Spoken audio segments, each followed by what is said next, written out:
So my name's Lucy, I'm 26 and I'm a primary school teacher. What is your story and experience with suicide or suicidal thoughts?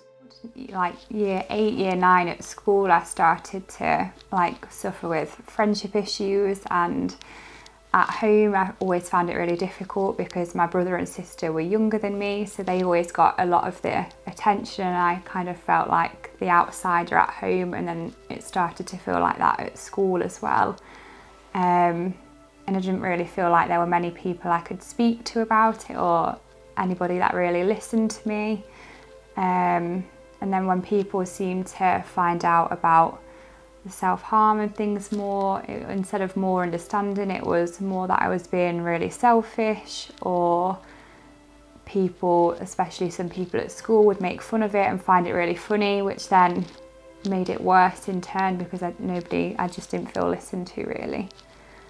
And it just seemed to progress from there because nothing seemed to get better. Then the thoughts would then get worse, or then you'd start questioning yourself and being like, well, what's the point in being here? Or if I've not got many friends or my family don't really see me, then would they really notice? Would it make much of a difference anyway? I think at home as well, that was probably where it first started, where I first started to feel like lonely or like an outsider again. Like I said, with my brother and sister, they were much younger, so they got a lot of more attention, and I was just kind of left to it with my mum and dad. But then for my mum and dad as well, there were issues there of things that I'd overhear. But again, because I was older, I was kind of left to it. And then because I'd already been feeling like that at home, again, when things started to happen at school, and I don't even know like where it started from, I just kind of felt pushed out by quite a lot of people. And again, I don't really know where that started from, but it didn't really seem to get better throughout the year. So then I just didn't really feel like I fit in or belonged anywhere, and I didn't really feel like I had many people or anybody to speak to about it.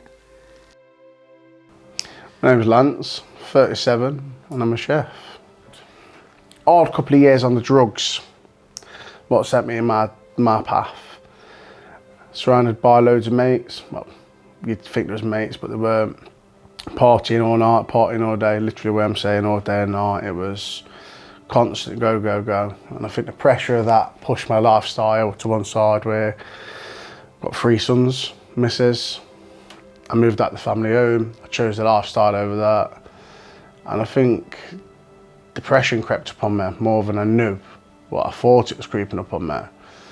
And I just hid it and pushed it away, I got brought up by my dad. My dad was a tough old boy. Men didn't cry. Men was men. That's what it was. There's no emotions, no nothing. Been my missus 12 years, she seen me cry twice in 12 years. And that's how I think it was. I think I used drugs to to hide everything. And when I'm saying drugs, I'm on about from coke to ecstasy to MDMA, solvent abuse, everything.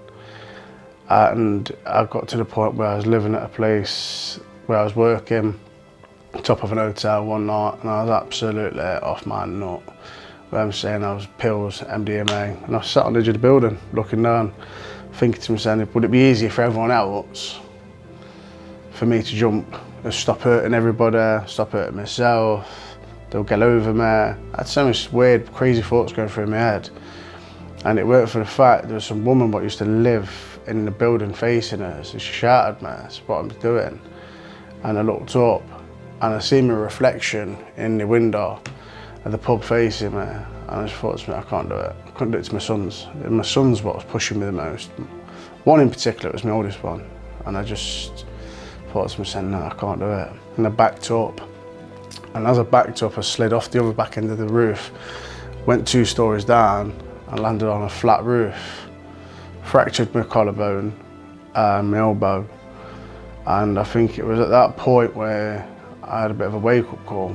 So I thought, a couple of months went past, still doing similar stuff, but I thought I'd calm myself down. And I was walking up Borough Bypass in an absolute state, just left the pub, and I come within 12 feet of a Arctic lorry. I stepped out of the way just in time. I had a voice in me to tell me not to do it, and that was it. It was just, I think lockdown saved me more than anything. I think if it weren't for lockdown and me going home to my family, cold turkey, and going through all I went through to get off the drugs and the drink, yeah, I think the third time might have been so lucky for me. But it's there, and a lot of people don't realise it, and I think it's the fact, like, my generation got brought up by some of the men saying you can't talk to people about what's going off in your head. You can't do that, but it's not the truth. And I sat down with somebody and I had a good talk, and it was him who turned around and said to me, don't be embarrassed about talking about it, don't be ashamed of saying what's what, don't be scared of crying. And I think that's what it is. Them words, it dug deep, but I'm still a man's man, and I'm still a bit of a lad, but no, I'd never hide my feelings anymore. I believe opening up's the best way. If you can't open up to somebody, then that person's not worth being in your circle. And I think that's it. I think the circle you keep around you is a circle you need to keep strong, and that's it.